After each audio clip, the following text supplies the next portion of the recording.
This is inside the walls of a house built in 1929.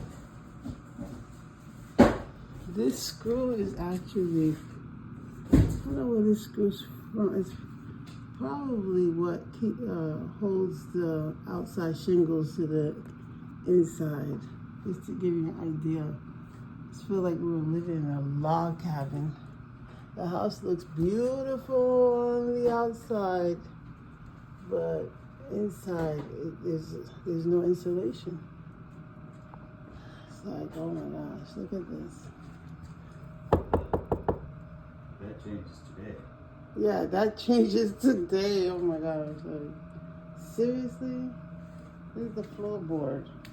Yep, we were living in a bona fide log cabin because it's like no insulation. The floorboard is like, it's like the 1800s.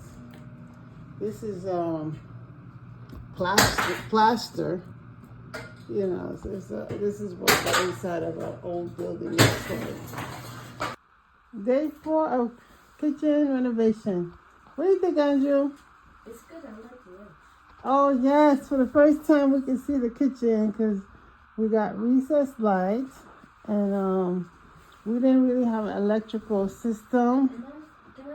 So we were able to put all these electrical outlets. So really excited about that. I think we only had 2 in the kitchen and only 1 worked. So imagine how that was. So there's like plenty of outlets. So really excited about how this is going. The kitchen is gutted. So I think they're gonna come back, right, Andrew? I like this right here. They added these reinforcements. So the kitchen cabinets are going to be reinforced by this, as well as these, like, I guess 2x4s. So this is really good.